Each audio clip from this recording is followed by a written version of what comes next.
Today I'm speaking with Simon Critchley, who's a philosopher and author of Tragedy, the Greeks and Us, a book that came out in 2019. And in that book, he argues that tragedy offers a truer philosophy than philosophy itself, a way of thinking that begins where certainty ends. We talk about what happens when justice stands on both sides, when virtue and flaw are inseparable, and when insight comes too late for action. For Simon Critchley, tragedy embodies a philosophy opposed to Plato's. Instead of banishing contradiction to protect reason, it lets conflict and emotion become forms of knowledge. I think this is a foundational insight. Life is full of trade-offs, and we're better off when we face them head on. Virtues can easily turn into vices when circumstances change. And our freedom is always circumscribed by fate, even though we often give fate different names nowadays. Anyway, while we're at it, I should mention the title of his latest and fantastic book, I Want to Die, I Hate My Life, that came out this year. It do be like that sometimes. And the book is excellent, by the way. So if you ever wanted to study literature or philosophy at university but didn't, or if you did and came away disappointed like I did, Simon Critchley's books are the best gateway drug I've come across in a long, long time. In this episode, Simon Critchley shows how tragedy, theater, and democracy are linked, what it means to live without rescue and to think clearly in the dark. But now on to today's guest. You're listening to Rak Höger with me, Ivar Arpi.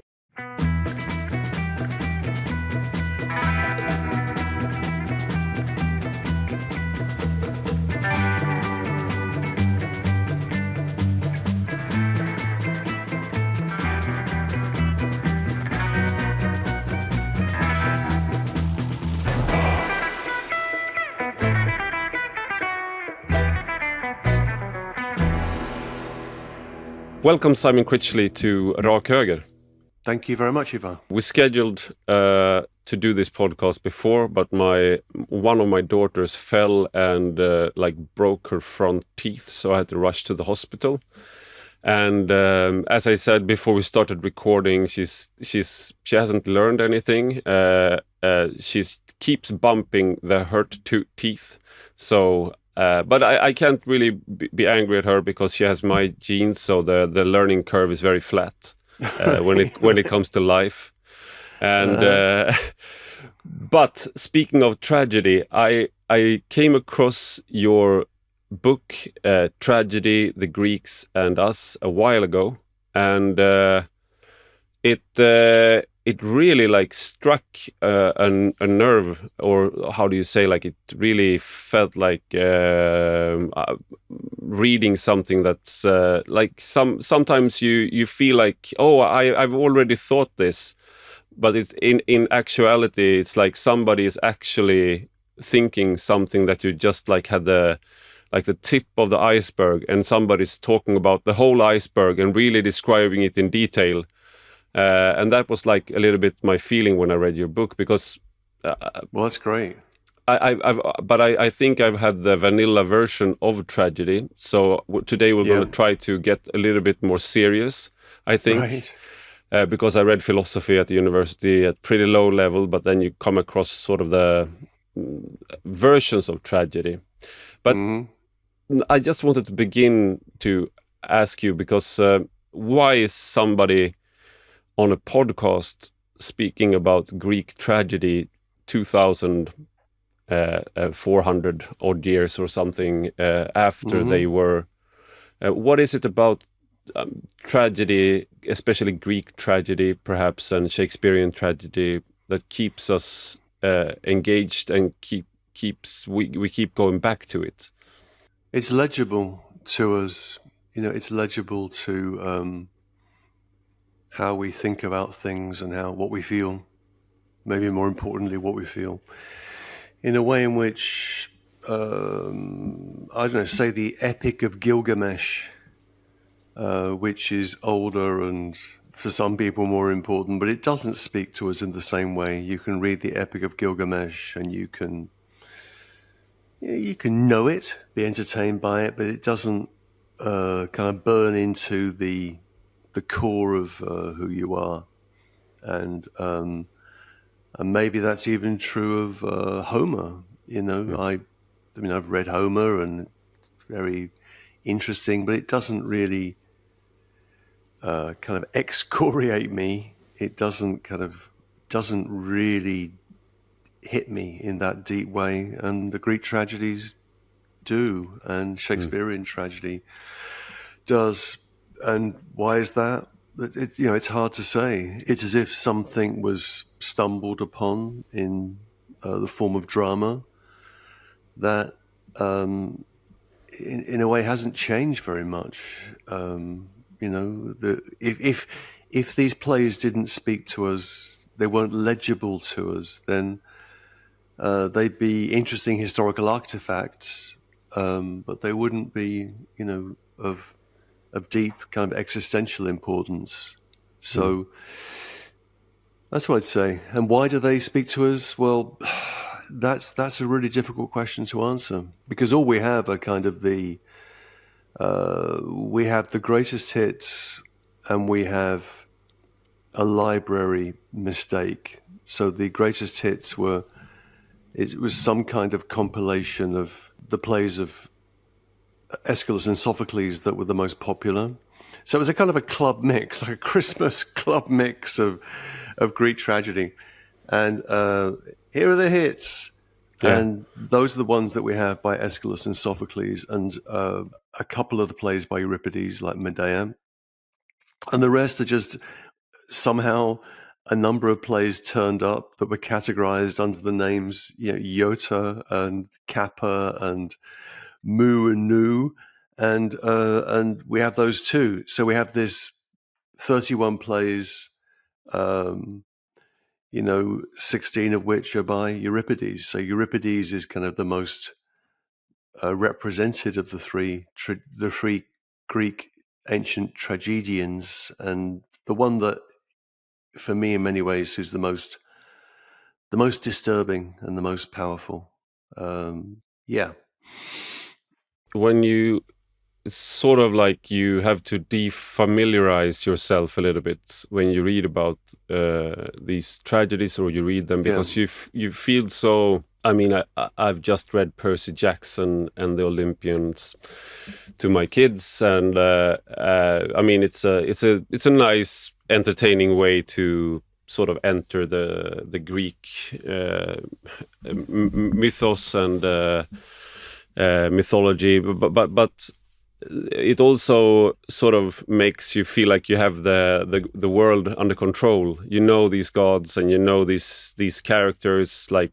But what your book brings out is that there is, as you said, also that it's more disturbing, and I wanted to get at it from an angle that you bring out in the book, which is that our view, and maybe then my view, of the Greek tragedies are sort of in the versions of philosophers. First Plato and Aristotle with their differing views, and then later philosophers, and they've all sort of have their way of putting tragedy in a certain box, or in a certain, like, could you just, like, why is Plato why is he warning against tragedy? And right, I mean, it's a lot of the book, Tragedy of the Greeks and Us, is directed against Plato, with whom I have a kind of a love-hate relationship. But this discourse that he invents, which he calls philosophia, philosophy is constituted against drama in general and tragedy specifically. And there are numerous things that Socrates, objections that Socrates raises against tragedy. It excites the emotions too much. It excites the feelings of grief. There's too much lamentation. too much suffering, and this is not good for the balance of the soul, and by implication for the balance of the city. And a similar argument is made about comedy, in a sense that if we laugh too much, if we laugh too heartily, then this is also politically dangerous. So to understand what Plato's up to, we have to put Plato in the context of an anti-democratic line of thinking. Greek tragedy between, let's say, 472, which is the date that we think is that of Aeschylus's Persians, until Oedipus at Colonus and some of the late plays by Euripides, which is right at the end of that century, so 404, 3. So we're talking about a 70-year period. And that was also the period of democracy, where the Athenians had this brilliant idea to this new idea to base a city on the idea of equality, isonomia. It's not equality in the modern liberal sense, but it's a strong form of equality. And so there's a correlation between drama and democracy, at least in the mind of Plato. And he thinks that democracy is a lovely expression. He talks about it as the fairest and most multicolored of political forms. It's as if democracy is like a Benetton advert from the 1980s, or maybe a campaign by who's the big high street, like an H&M campaign from the 90s.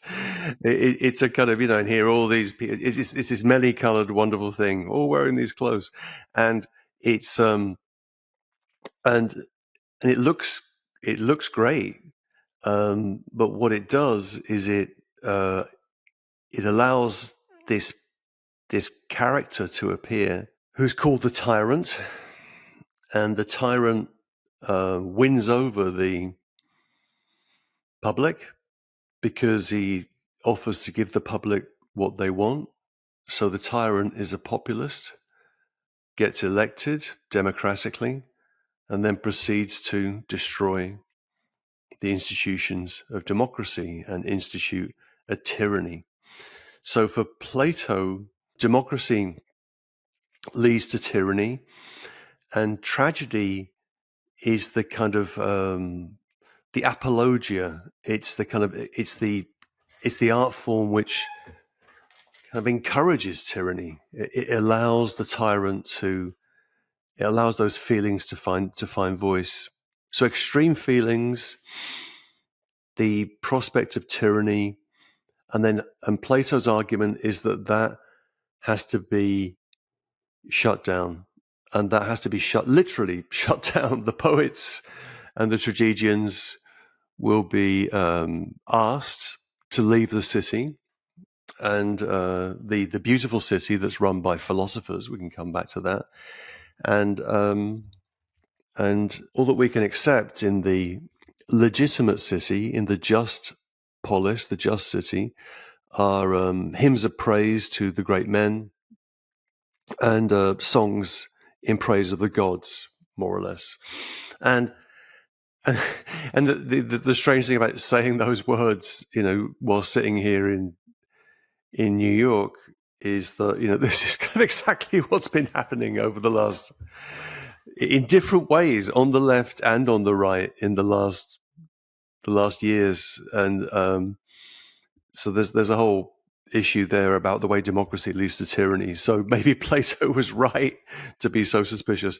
So there's that. But so what Plato does, brilliantly, compellingly, particularly in dialogues like the Phaedrus and Symposium, is to construct a counter discourse to tragedy, a counter discourse, and to do it in a dialogical form, in a dramatic form. So Plato responds to drama with a new type of drama, the Socratic dialogue. And then if we fast forward a bit to the end of the 4th century BC, to our friend Aristotle, who by this point was the most, powerful intellectual / scientist in the world. He'd swept into power with the Macedonian takeover of Greece. Alexander the Great was his pupil, so he winds up in Athens with this huge research facility that he calls the Lyceum, and they're doing all sorts of work. They're like they're like Doge or Palantir or something. They're sorting the world out. But one thing that he does is there were these lectures on drama, which are called the Poetics, and these it's about 10,000 words. It's really, really tiny, and we just have the first book and not the second book. The first book is on tragedy. The second book was meant to be on comedy. It's been lost. There's a whole debate. Well, did the second book of the Poetics actually exist, and what might it have looked like? I go into a lot of speculation on that in the book. It's fascinating.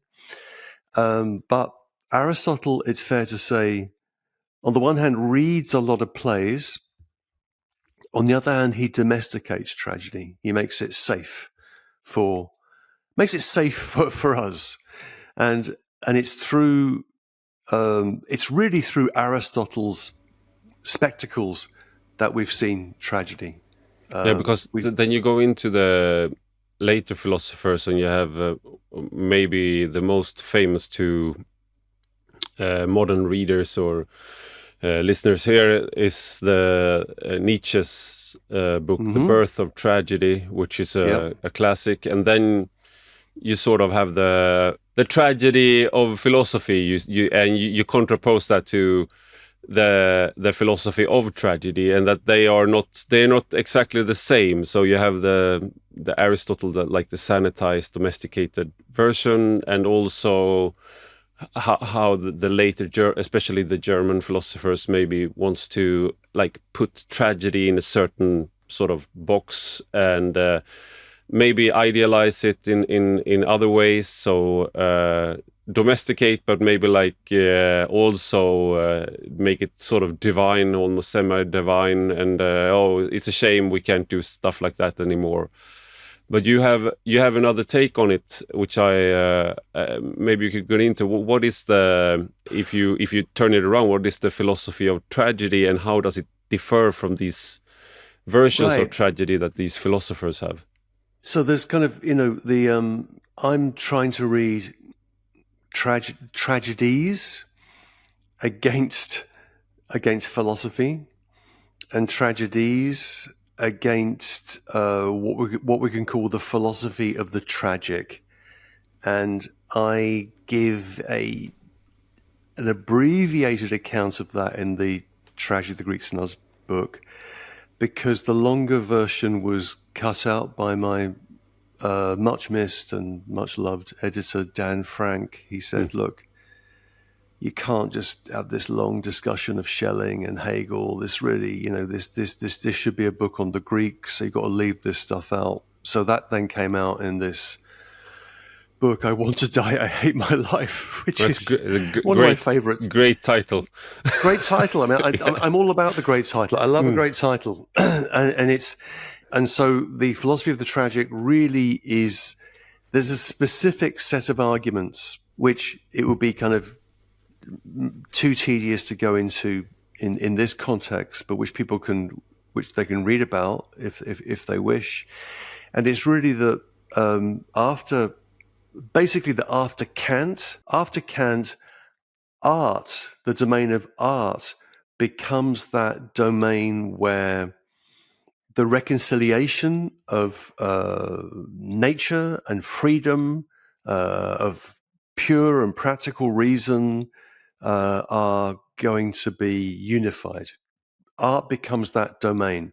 And that's an argument that Kant sort of made in the Critique of Judgment, but which is very much picked up by the early German romantics and German philosophers of the 1790s and early 19th century, and it's a powerful position, but it's usually based on the reading of one play or of two plays. In Schelling, it's really a reading of Oedipus the King, and or in Hegel, it's the Antigone, and that's kind of my point, is that there are these 31 plays. You can't make generalizations about the tragic based upon such a limited evidence base. So read the plays and then see if these plays fit into, firstly, see if they fit into Aristotle's boxes, which is, there's a recognition and reversal, and this leads to catharsis. Okay, good luck with that when you're reading Euripides. That doesn't seem to work. And does this idea of this elevation of the tragic, so the elevation of art in the 19th century, and the elevation of the tragic as the highest form of art, which you can see then finds its form in, say, the music, in the opera of Wagner. And there's the young Nietzsche trying to impress his older friend Richard, and he writes this, what I think is a terrible book, The Birth of Tragedy. I'm very fond of Nietzsche, but The Birth of Tragedy is without doubt his worst book. And as proof of that, that's exactly what Nietzsche says about it. Nietzsche says this is an awful book. It was it was a youthful book. I'm sucking up to Richard Wagner, and basically it's an artist's metaphysics born from some naivety. And so Nietzsche himself realizes the problem that he's got now. And then, but still,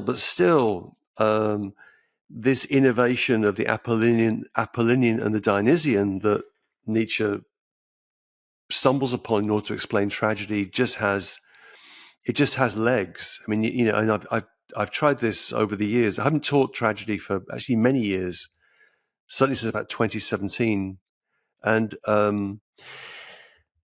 you can say what I've just said about Nietzsche, and people will still go, "Oh well, the Dionysian, man, the Dionysian's this thing," and I say, well, no, there's no. Dionysus is not a figure in tragedy. He appears in one play called the Bacchae, and there's no drive called the Dionysian, like there's no drive called the Apollinian. So just forget about all that and read the plays and see what conclusions you come to. So I'm trying to kind of batter, to attack that idea of the philosophy of the tragic and its lofty pretentiousness, and its Germanism, and to take us back to the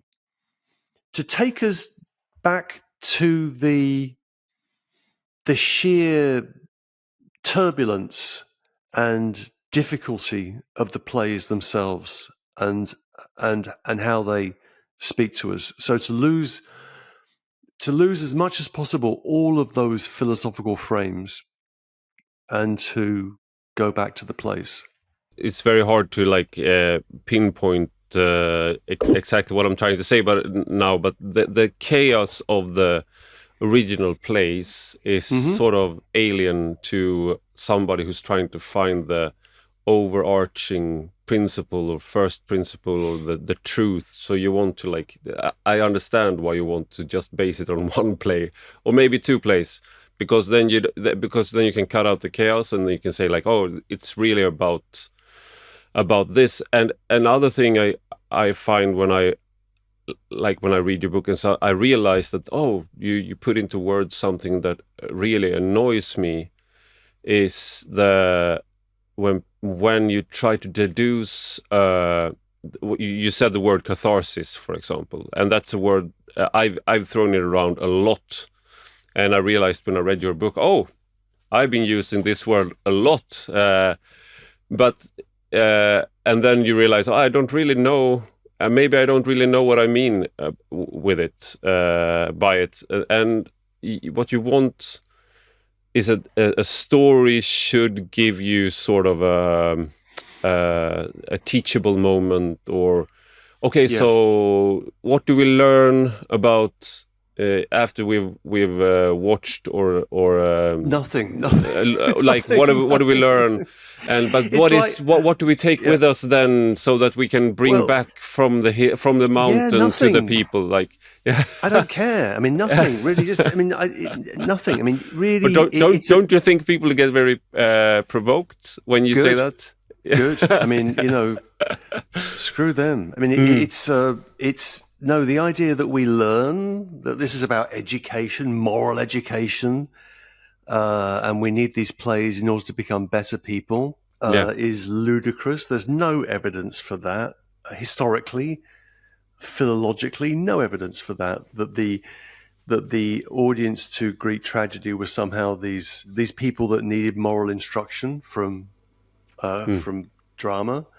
They didn't. They were educated Athenians. They were pretty smart, and they were just looking at plays. And what did it show them? We don't know. There were no reviews. There were no online reviews. There was no mm, tweet or X's about the plays. But the idea that we can only justify them through what they teach us, I think is laughable. For me, it's more like how would I put it? There's a great Coen Brothers film, Burn After Reading, and in Burn After Reading, things happen.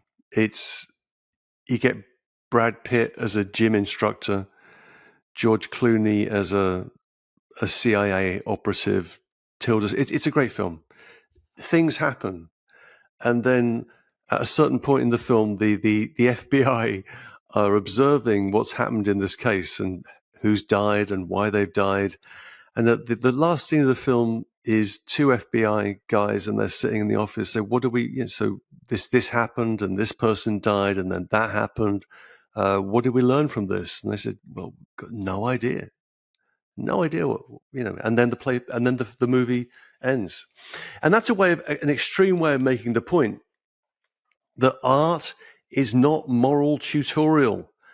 Art is not moral tutorial, and drama is not moral tutorial. And drama, whether it's Sophocles, whether it's Shakespeare, is not like Guinness. It's not good for us. It's the opposite. In many ways, it's a glimpse of horror, of entanglement, of being stuck with who you are, those types of things, and we're able to see those things play out. And if the drama is good and we like it, we can feel ourselves held by that drama. But it's the actors. I mean, what are actors for? Actors exist in order to go down to those places in order that we don't have to go down to those places.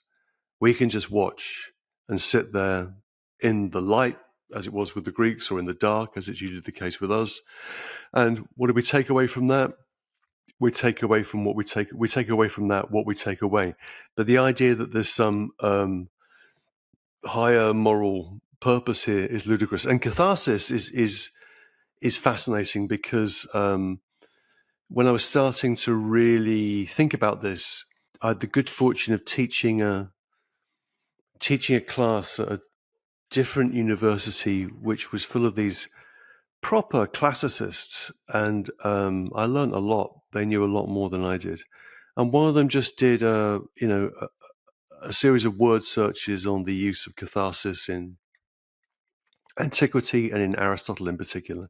And there's something like 72 uses of the word catharsis in Aristotle. There may be not that many, maybe like 40 or 50. Apart from, but they all refer to things like menstruation. They refer to the way in which a woman's period, that loosening of that loosening that happens, that which is a cleansing, right? Which is a cleansing. That's a catharsis. Or it could even refer to like going to the toilet as a catharsis. Catharsis is a kind of expulsion of something that actually can make you feel better. And the idea that it's linked to education, the idea that it's linked to some ritual purification there's no evidence for that, and there's no reason why we should think about art and in general and drama in particular in those terms. And people are very attracted to that, the idea that this is I've been a ritual purification. Now, since I have kids, I read a lot to my kids. Mm-hmm. And then, it's something that people who are studied at university and fancy themselves as being a sort of quasi-intellectual, and we are educated. We're the educated. I'm part of the shattering class, the laptop class, and we read to our kids. It's very important that you read to your kids. And then, yes, it is. But the reason is also, I think that's good because then they will have. I think it's good because then they will learn, and then they will have, and then they will be. And I always say, no, I want to share these stories with them. I don't care. I don't think that they are going to become sort of these paragons of virtue. But I do want to share stories with them and references and the culture that I have. So you won't. But that is, people often get sort of a little bit annoyed with me when I say that, because then you take away the reasons, sort of exactly as you said. You read these plays or you watch these plays, and then you become sort of a stronger, better, more intelligent person. And to just have the other, it's something that is enjoyable. And it's eye-opening, but maybe you can't quantify it. But that's sort of then people say, oh, well, then to hell with it then. Well, yeah. I mean, but then it's I teach. In fact, in the spring, I was teaching. I've done this twice before, which is a class on Shakespeare's Hamlet, and all that we do in the play. This is for undergraduates, is that we begin, I buy them copies of Hamlet, cost about $8, decent edition, and I put them in the students' hands. I said, here's the book. We're going to read this in this edition this semester. The only thing I ask of you is to bring this book to class.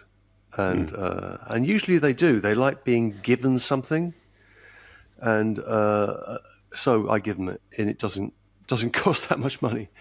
And you read a play like Hamlet. Now, Hamlet has been interpreted in 100,000 different ways, and all of those interpretations, like all of the movie adaptations of Hamlet, have some truth or some force, or there is some point to them. For example, what's fascinating is watching you have the famous Laurence Olivier version of Hamlet from after the Second World War, which begins with this line.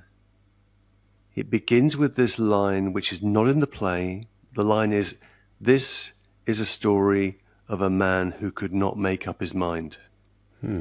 So there's your interpretation of Hamlet. He's someone that couldn't make up his mind. And that basically goes back to Goethe's interpretation. But the advisor on that movie was Ernest Jones, who was Sigmund Freud's biographer and close collaborator. So this was your psychoanalytic version of Hamlet, hugely popular. And then you get a version. There's a 1964 version of Hamlet by a Russian director, Soviet director called Kozintsev, and this is the Soviet version of Hamlet. And what Kozintsev did was to do a deliberately anti Olivier version, so that in the Kozintsev version, none of the actors are ever alone. They're always in a court situation. There's always other people around, as indeed there would have been in Helsinki, in Elsinore. And what the Russian version does incredibly powerfully is to bring out the political paranoia of the situation, which is obviously in that context, it was the after effects of Stalin's terror, and and that was being reflected. So they got two different interpretations, completely opposite. And there's a force to both of them. But you read the play, and it's as if 20 other things are happening, and it's so that there's something for me just liberating about reading an entire play like Shakespeare's Hamlet, which is something that we think we know, and then you read it and discover that actually Hamlet ends with a Norwegian invasion of Denmark. That's what happens. And maybe Horatio, who's apparently Hamlet's great friend, who is given the task of telling Hamlet's story, "Please tell my story," Hamlet says his dying words. Maybe Horatio is in league with those Norwegians who come in and smash Denmark. Yeah. It's a political drama.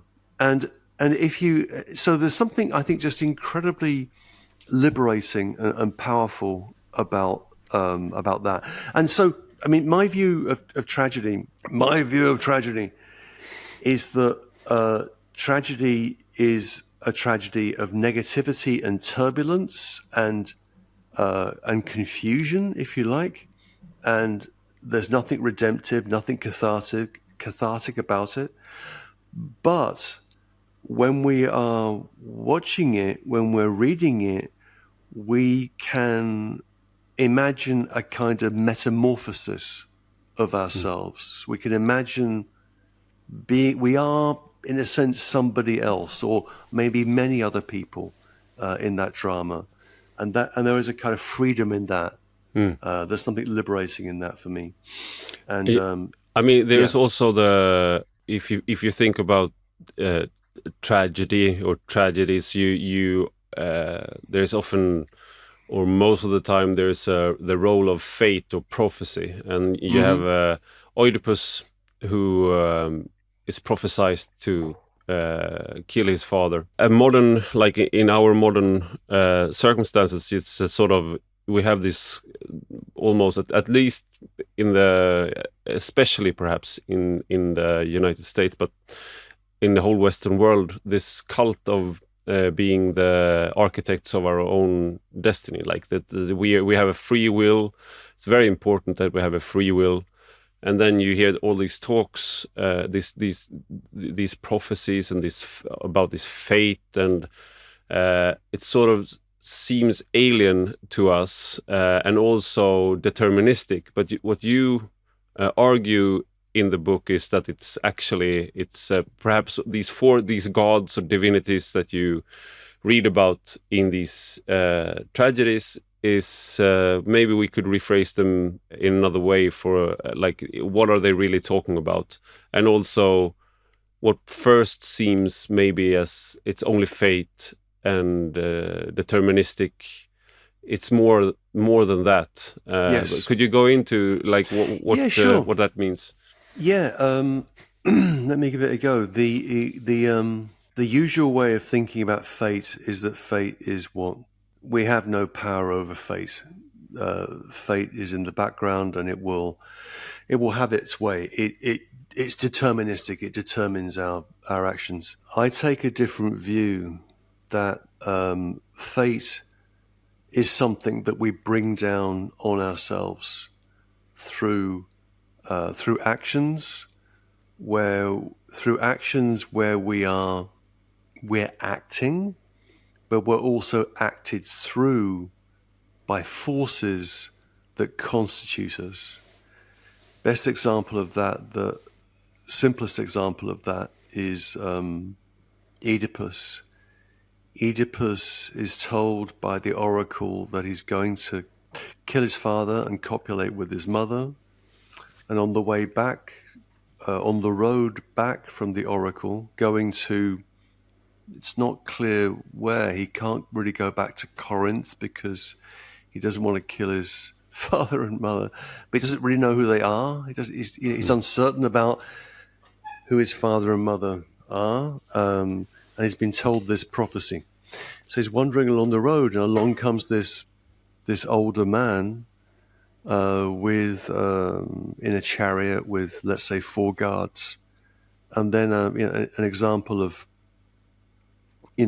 ancient road rage ensues. There's a dispute. You get out of the way. You get out of the way, and then Oedipus then kills the guards and then kills the old man.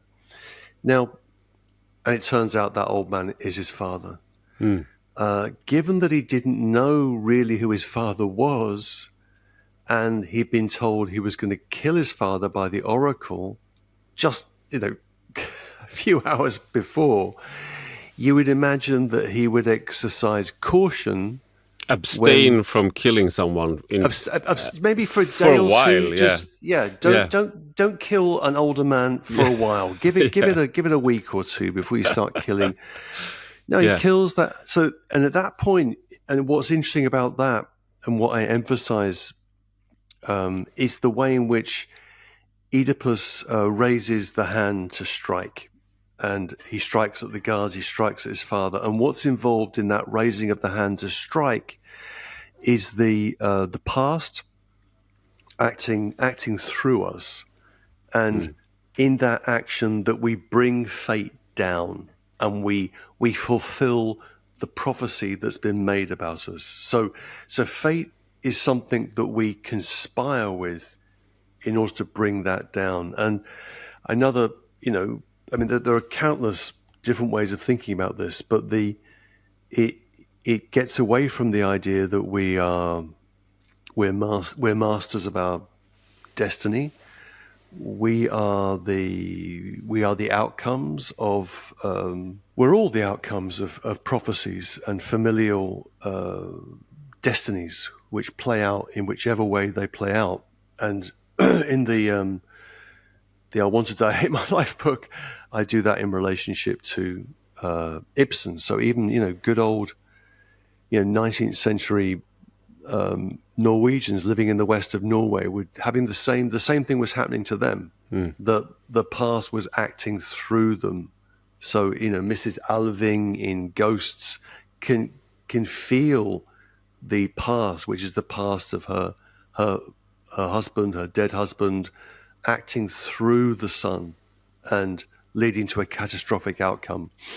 And I think it's that way in which in drama, fate passes through us, and tragedy. This is the important consequence to this. This is the important consequence to this argument for me, is that tragedy is not something that happens independently of us, something that just befalls us. Tragedy is something that we actively bring down upon ourselves.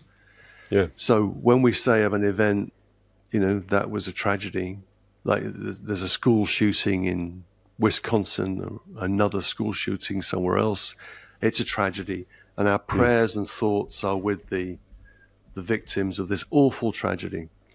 That, you have to understand that as it's a tragedy in the sense in which this is something that this society has brought down on itself, right? It brings down on itself, and every society does that. And so, and this gets us away from the idea that we are in any way sovereign, autonomous, free individuals in the world. We're not. We are the outcomes of patterns of inheritance and generational structures, and we all live our prophecies in our ways. So we're all in the same boat as Oedipus or Antigone or whoever it might be. And that's why to go back to your first question, that's why the plays still speak to us, because it's the inseparability in Greek tragedy, and this is also true of Shakespeare, the inseparability between the private, the familial, and the public and the political. Those two things are just entangled, and that's important to remember, because we think that we think that we're somehow free of that, and yet we find ourselves in societies which are largely governed by familial structures. Yeah, and I also think that when we talk about these plays, it can be Shakespeare, but to a larger degree, even more so with the Greek tragedies. Like we have these gods or divinities, or you have these supernatural forces like a ghost or something, and then we like maybe some people feel like, oh, we are so much more rational or better now. We wouldn't be ruled by divinities that we know, deities that we know don't exist. We're not superstitious like that. And then you go and then you see someone, a close friend, do something, for example, cheat on his wife and leave his kids and start a new marriage, and you say, what happened? No, he fell in love. He fell out of love, and then he fell in love.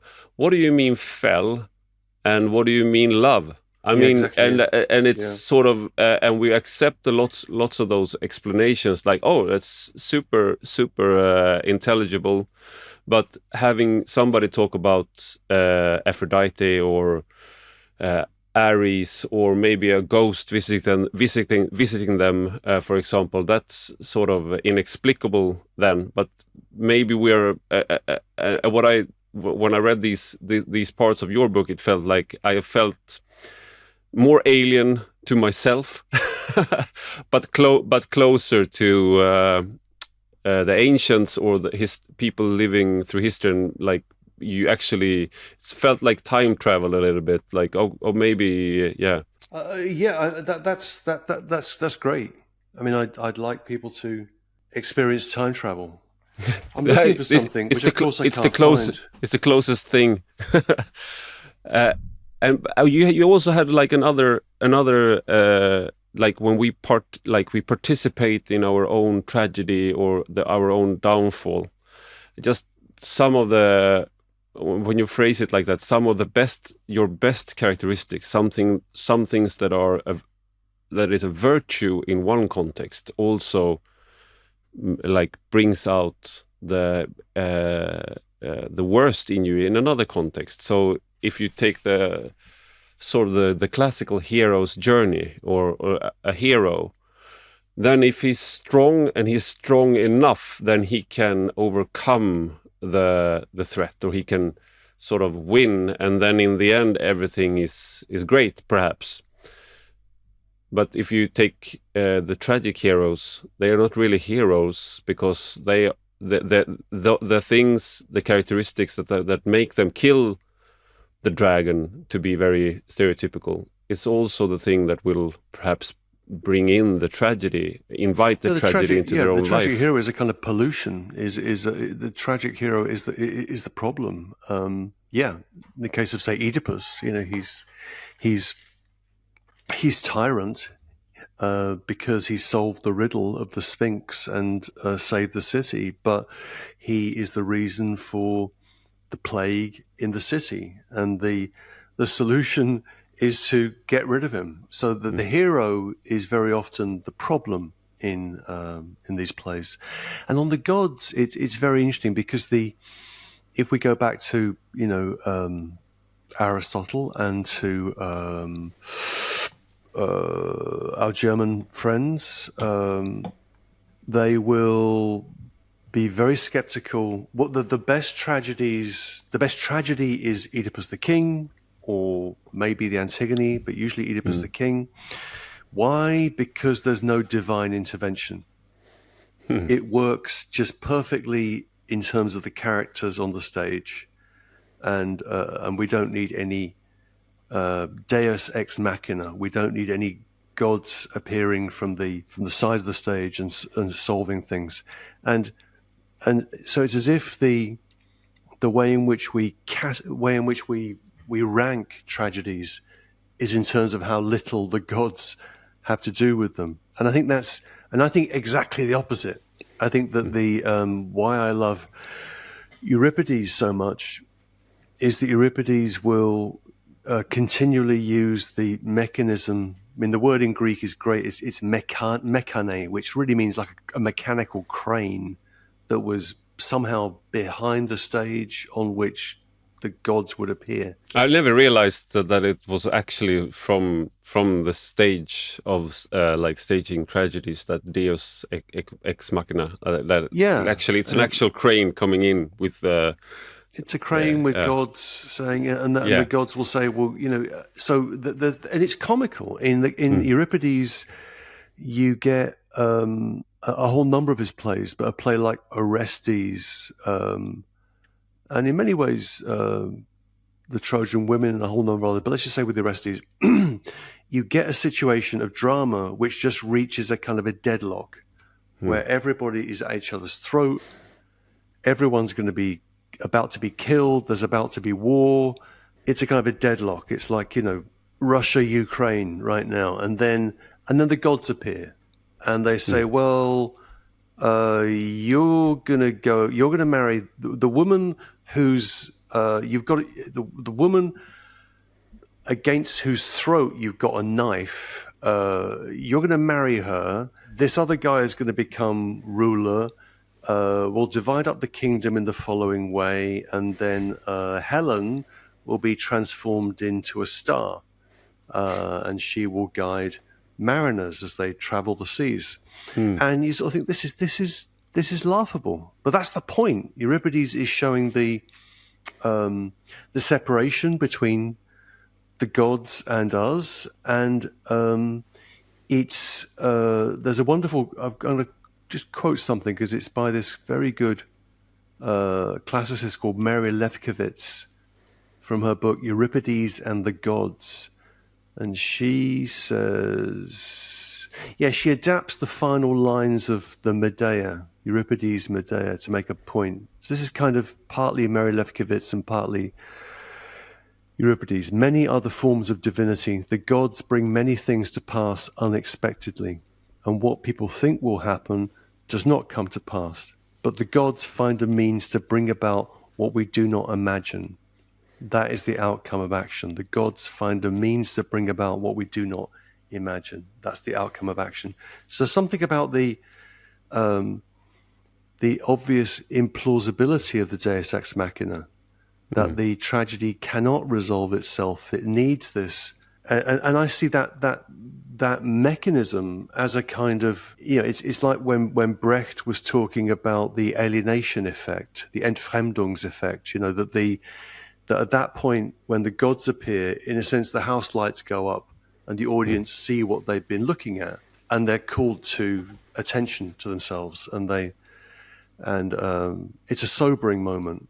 But if we don't, if we think, well, the gods, that's too much, that's too spooky, then I think you can find, replacements for the gods. I think it's the discussion of Ibsen in I Want to Die, I Hate My Life.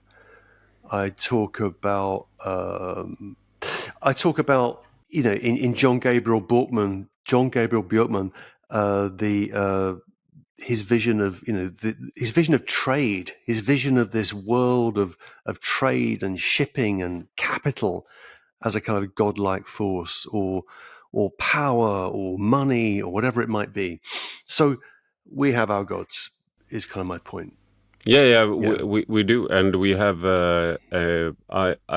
I feel I felt less and less modern as the years go by, so to speak, in my own life. I maybe it has to do with having kids, and you lose control, and you also realize that you bring something into the world, and it's not of their choosing. On that, I think it's more than that. I think you're right. It's not just that. It can be that. I mean, in a sense that having children is about, in a sense, being tied to the past and the future. There's a future of the child, but you're tied to the past in this very different way. You're part of a line of inheritance. You are a prophecy that's playing out.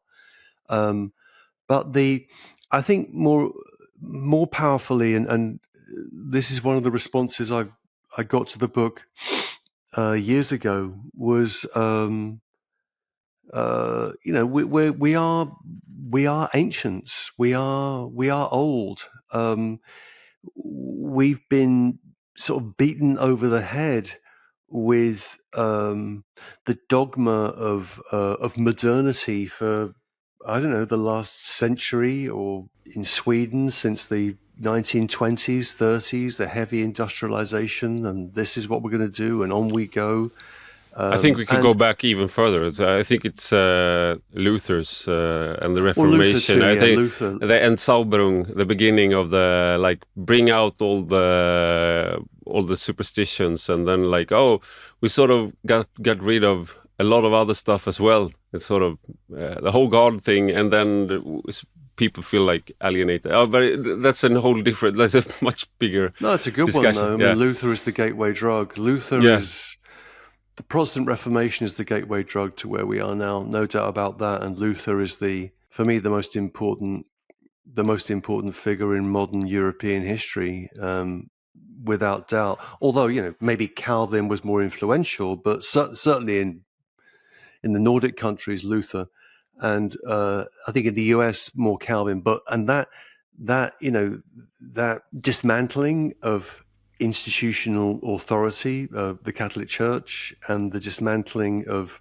superstition and myth and papal indulgences and pilgrimages and monasteries and all of that. What did that lead to? That led to societies that could just make money and do trade and go around the world fucking things up. And that's you know, so, and Luther is, and the great thing about Luther is that he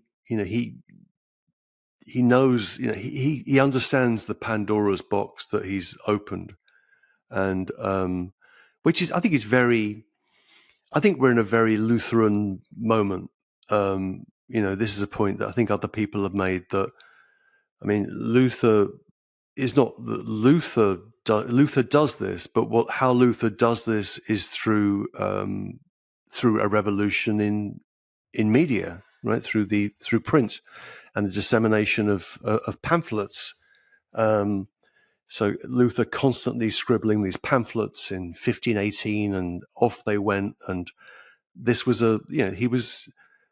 these were tweets, these were social media posts, and what we're living through now is a second kind of media transformation. I don't want to use the word revolution, media transformation, which is through the digital. I think revolution has too much agency for what is happening now. It's sort of more.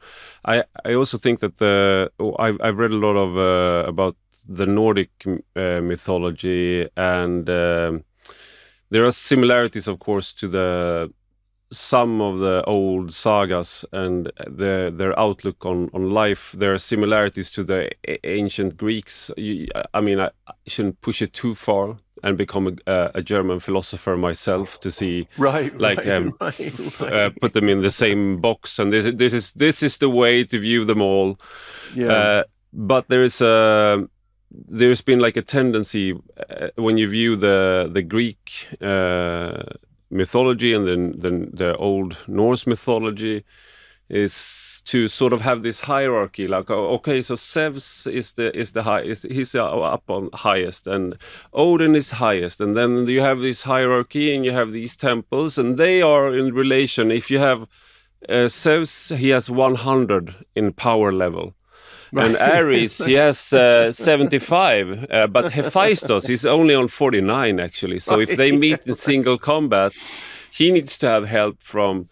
So, but that's a very monotheistic sort of view, which is like you organize from the highest principle, and then you have like the Father, and you have the Holy Trinity, and then you may have the saints, and then and then you can have argument as to how much, what is the power level of the devil? Is he on par with God? No, he can't be on par with God, but he has to threaten the God in some ways.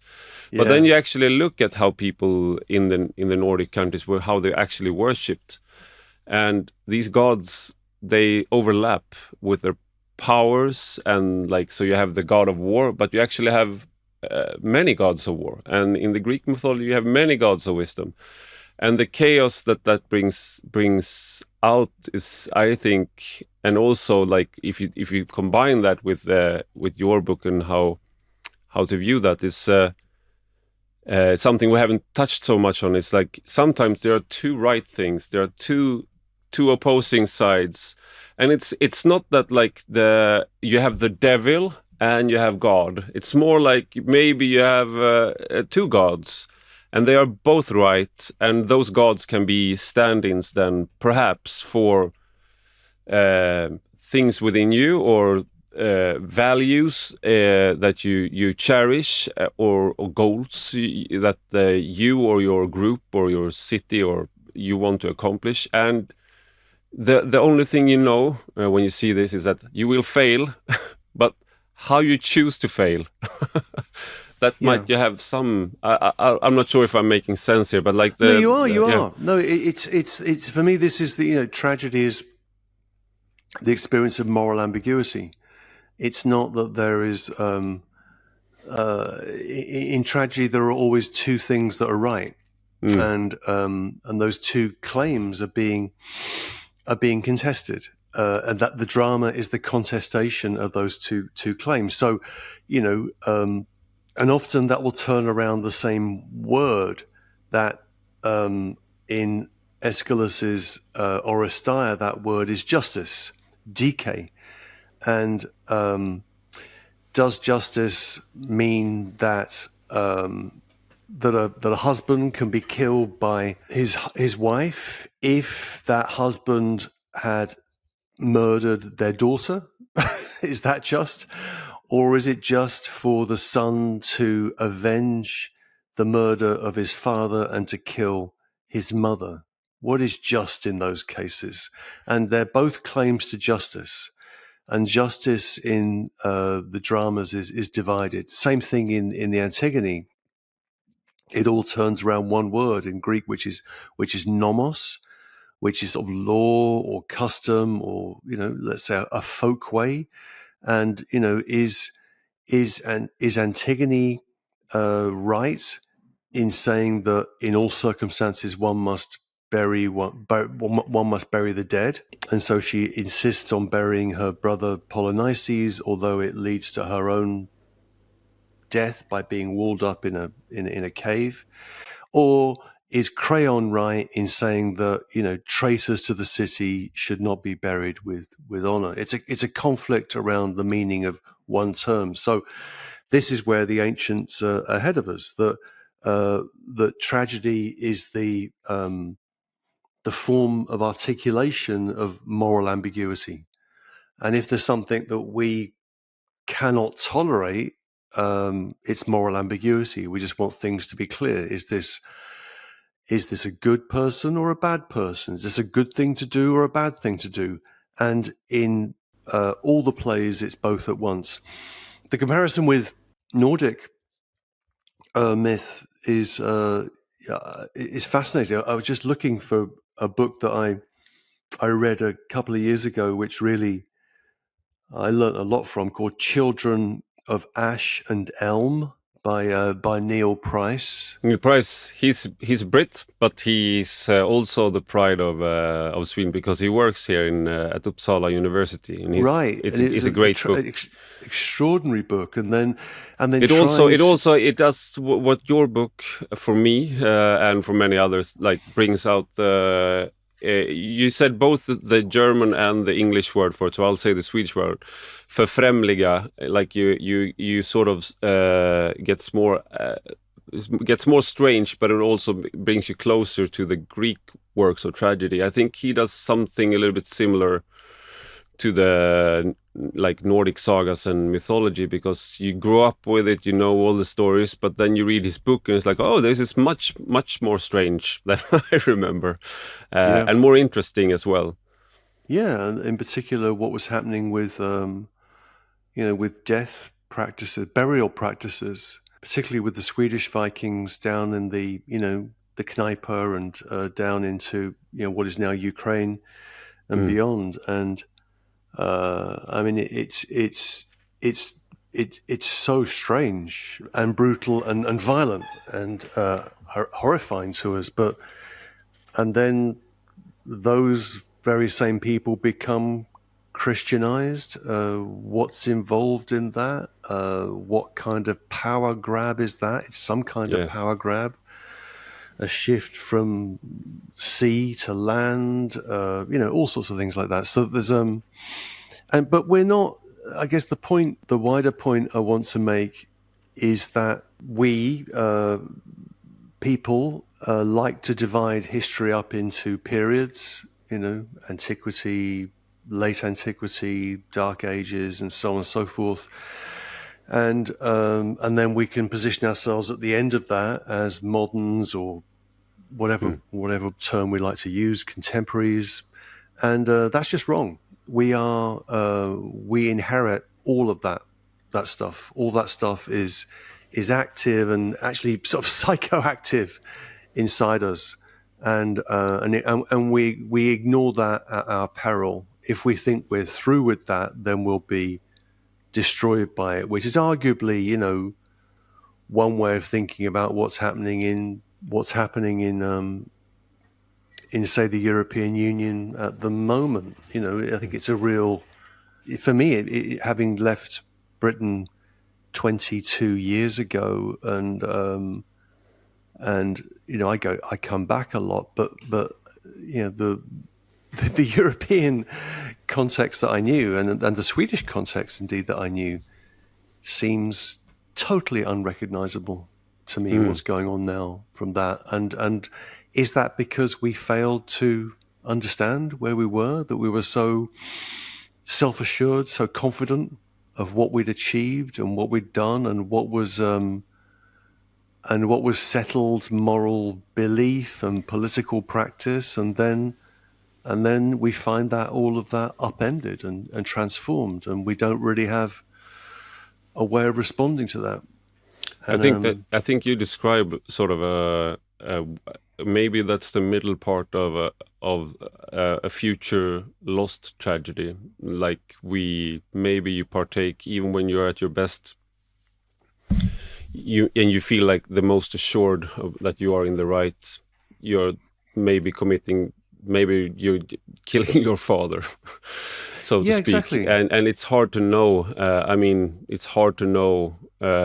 Sometimes the people who are beloved the most in their, like, when there are active politicians, they become the most hated because something that seemed minor at the time becomes the major thing later on, and then they go back and say, that was his fault. But during that time, the popularity was through the roof. Or maybe it's the other way around. Like you have a person like Margaret Thatcher, who was, she's still very not very liked, but maybe we will look back in like 50 years, or so to speak, and we will see if there's when the people who lived through it, then you maybe see it in another light, and it's very hard to know. It's very hard to know when you're up. You still have to partake in your own downfall, so to speak, in the tragedy. Yeah.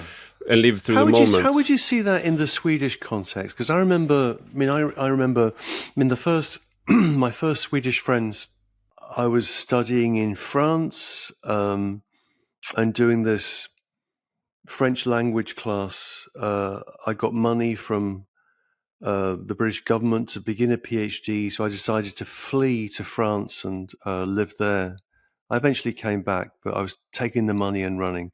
Anyway, that was the year Olof Palme died or was killed, executed. And I visited Sweden for the first time, I think it was 86, 87, and it was just, I thought, bewilderingly, wonderful and expensive. And then I've just watched it over the years and watched how certain things which, could not, should not be said or done, which clearly, Swedes had gone beyond, then come back in some alternate form. And there is a kind of hubris to that, which is.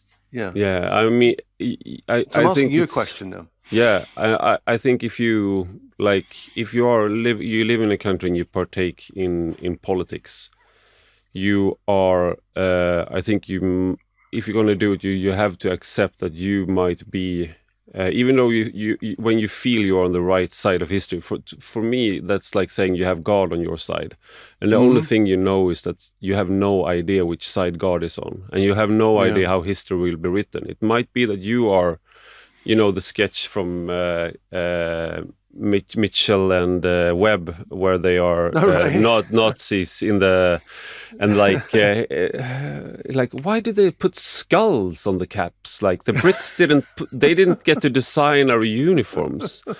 Are we the baddies? I mean, I think it's a like you. Of course, it's a joke on the Nazis, but I think it's a joke you should tell yourself all the time. Like, am I the baddie? Like, am I? Because of course you don't feel like it.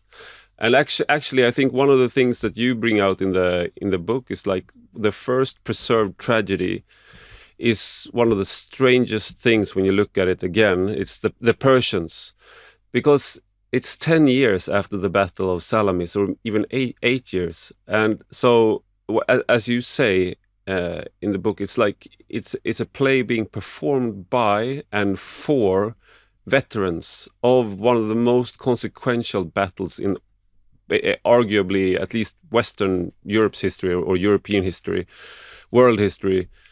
And it's it's a play completely told from the point of view of the Persians, and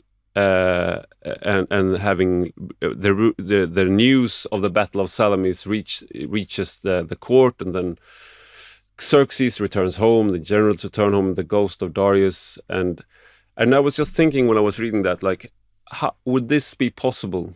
Like, could this feat of, if you would call it empathy, be performed today in Sweden or US? Like, it's like having a play, like the highest grossing movie in Hollywood, 2009, is a movie about Osama bin Laden and Al-Qaeda, and about the World Trade Center, told from their perspective. And we couldn't have done it. And then I feel like, okay, that's a challenge in this for us today, is like, can you empathize so much with your opponent, or in a political sphere, or is well, it?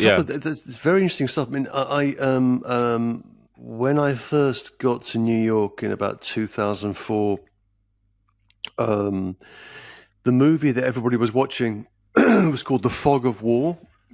The Fog of War, which is a documentary by the great documentarian Errol Morris.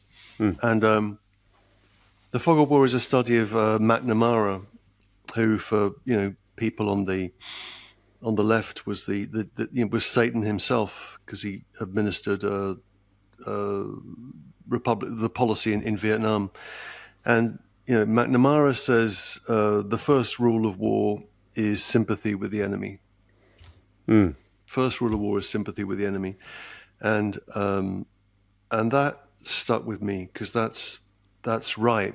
And and you mentioned, so if there were a movie of Osama bin Laden or whatever, but the thing is that it was a movie in the sense in which the statement that Osama bin Laden used to issue these statements periodically, and there's one statement, I think it's from 2004, and it's the first statement where he indicates some implication in 9/11, and he says, why did we have this idea? Well, we had this idea, and the statement is called the Towers of Lebanon, and Osama bin Laden remembers being a child in Saudi Arabia in his luxurious household, and watching television. And on that television, there was the towers of the beach of Beirut, the playground of the Middle East, as it was, being bombarded by the U.S. Navy. And he saw missiles going into towers, and that visual memory then leads to the idea that, well, the way to respond to American aggression in the Middle East is by putting missiles into towers. The point being is that it's a reenactment, it's a repetition, and action is always divided. And this is something that happens in tragedy. It's not that there is one thing that happens which is tragic, but tragedy is a play of violence and counter-violence, always. And so, I mean, 9/11 is a wonderful example of that. If people here, or indeed in the West, had not been so illiterate and stupid and thought about history more intensely, then they'd realize that this 9/11 was a direct kind of visual response to American aggression and Israeli aggression in Lebanon, and therefore the tragedy, if it is a tragedy, 9/11, it's a tragedy that we brought down on ourselves. In that case, the Bush administration brought down on itself. And the extraordinary thing about Persians is, as you say, that the Battle of Salamis, which if that had failed, then we'd probably all be speaking some dialect of Farsi or whatever Farsi would have been. Then this naval victory is won. The Persians are not defeated, but they give up. The Greeks are just too difficult, and it's not that important anyway. So they lose interest. But that they would stage this play. Because it's another thing where reading the plays is so much more important than theories of the plays. That one thing that you can find in any number of sources, indeed in Aristotle and many others, is that tragedy deals with myth and not history. And the first tragedy we have deals with history. Yeah. So that explodes that idea. And not just history, but history told from the perspective of the enemy. Told from the perspective of the enemy in a way that when the ghost of Darius the Great appears and admonishes his son Xerxes, he also he admonishes him for desecrating the altars and the sacred places of the Greeks, and this is hubris, but he's also addressing, the ghost of Darius the Great is addressing the Athenians, saying that if the Athenians do what the Persians did, then they will come to the same end, which indeed is what they did. They learned nothing. Sadly, we learn nothing. No, I want to die and I hate my life. That's maybe we learn nothing. And I mean, what have we learned today, Simon? I've learned a lot. I've learned a lot, and I hope the listeners have as well. It's a cheerful, upbeat message. No, it's the bit that I'm. I mean, I wrote I Once Did I Hate My Life in a moment of, I think, real, for reasons that, we don't need to go into. I was pissed off, and I had this material, and I thought, and the thing that really got me, and I also wanted it to be a book that would almost not exist. It's another part of my fantasy structure. I mean, sometimes it's nice for books to get lots of attention, and I played that game. I also like it when books almost don't exist, and this one almost doesn't exist. And there's this great stuff about. There was one. I found it in one bookstore in Sweden, in Stockholm, Hedengrens, which is a great bookstore. Okay. But only one copy, and so I was really happy to get the one copy that I found. I mean, there of course there might have been other copies, but it's not as huge as Tragedy, the Greeks and Us, which was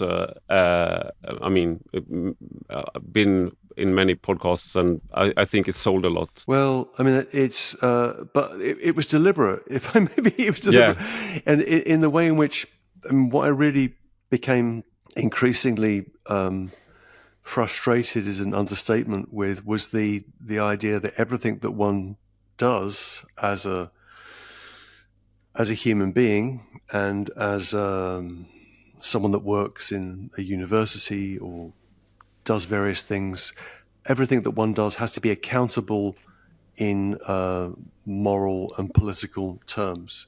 And everything is assessed in terms of a calculus of where you stand on certain issues. And the thing about tragedy is it doesn't stand anywhere. It stands in at least two places at once. Yeah.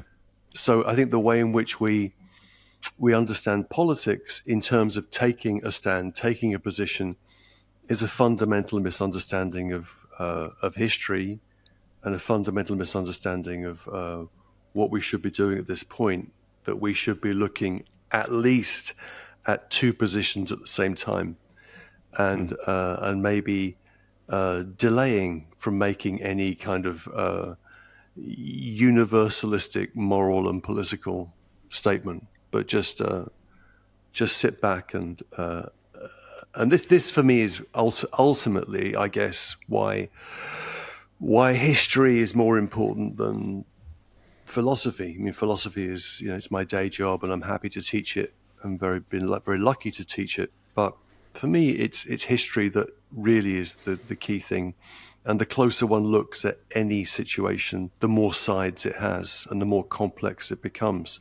And all that one can hope to do is to convey that complexity. And I think that oddly, one of the paradoxes of the present is that podcasts have become platforms for communicating some of that complexity in ways that books are no longer seem to work. But podcasts, there's that interests me too. And I'm very thankful for you being part of Rak Höger today. Thank you, Simon Critchley. Thank you very much indeed, Ivar. Thank you for having me, and hello to all my old friends in Sweden.